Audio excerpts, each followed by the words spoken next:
आओ आओ जमाई राजा, यहाँ खटिया पर बैठ जाओ। अरे बाबूजी, ये खटिया तो एक पेड़ से लंगड़ी दिख रही है। कहीं ऐसा ना हो कि मेरे बैठने से टूट जाए, वरना मेरा तो राम नाम सत्य हो जाएगा। कैसी बात करते हो दामाद जी, ये हमारी खानदानी खटिया है। हमारी 7 पीढ़ियाँ बीत गई, लेकिन ये आज तक नहीं टूटी। अच्छा ऐसी बात है, तब तो बिना डरे बैठ जाता हूँ। हाँ हाँ जमाई राजा, डर को मारो गोली और बैठ जाओ। लेकिन ये बताओ, आप अकेले आए हो, हमारी बिटिया को साथ में क्यों नहीं लाए? अब क्या बताऊं मम्मी, तुम्हारे इस निकम्मे दामाद को पैसों की जरूरत पड़ गई होगी, इसलिए चले आए मुंह उठा के भीख मांगने। देखो साले साहब, आप तो जानते हो ना मैं इस घर का दामाद हूँ, फिर आपकी हिम्मत कैसे हुई मुझे भिखारी बोलने की?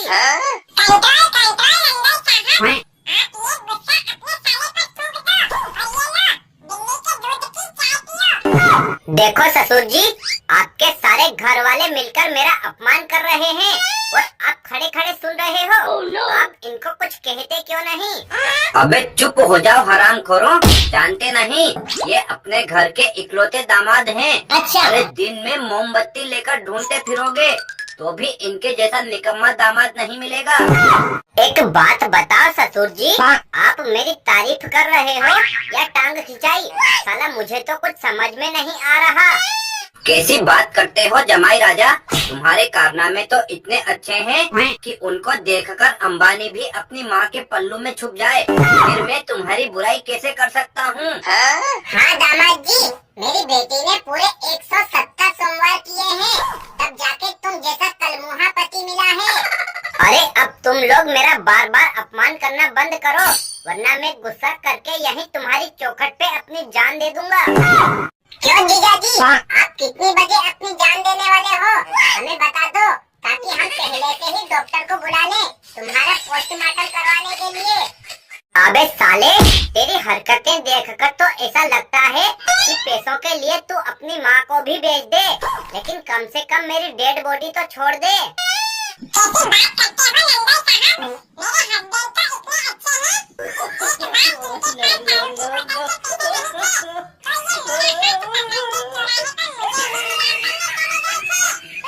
अरे कलमुही, तू दामाद जी को हमारे घर की इतनी अच्छी अच्छी बातें क्यों बता रही है?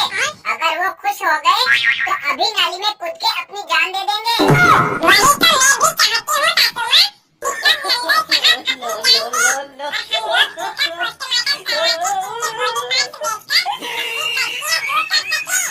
अरे बहुत मजाक बना लिया तुम लोगों ने मेरा। अब प्लीज चुप हो जाओ, वरना मुझे गुस्सा आ गया तो ईंट मार के तुम लोगों का सिर फोड़ दूंगा। शांत हो जाओ जमाई बाबू, तुम जैसे शरीफ आदमी के मुंह से इस तरह की अच्छी अच्छी बातें शोभा नहीं देती। थैंक यू ससुर जी। इन सभी राक्षसों के बीच में कम से कम आप तो भगवान की तरह निकले, जो मेरे दिल की भावना को समझ गए। अच्छा, वाकई में आप सर्वगुण संपन्न हो जमाई राजा, तभी तो हमने अपनी बेटी की शादी तुम्हारे साथ कराई है।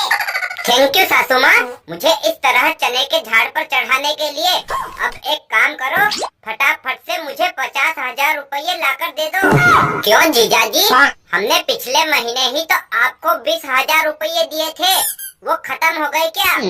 अबे साले चुप हो जा, वरना तेरा मुंह तोड़ दूंगा। तुमने 20,000 रुपये देकर कोई बहुत बड़ा तीर नहीं मार दिया, आखिर वो जिंदगी भर चलेंगे क्या?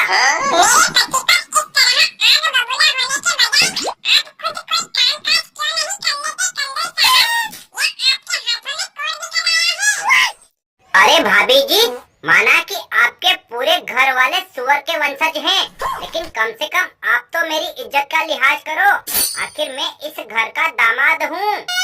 तो क्या हुआ कलमुहे, अगर तू हमारे घर का दामाद है तो इसका मतलब ये थोड़ी कि महीने के महीने आकर हमसे पैसा मांगता रहे। देखो ससुर जी, आप तो जानते हो ना, आपकी बेटी शेरनी है शेरनी, और रात दिन मुझे मारती रहती है, लेकिन फिर भी मैं उसे बर्दाश्त कर रहा हूँ। तो आपका भी फर्ज बनता है, कम से कम 50,000 रुपये मुझे हर महीने दिया करो।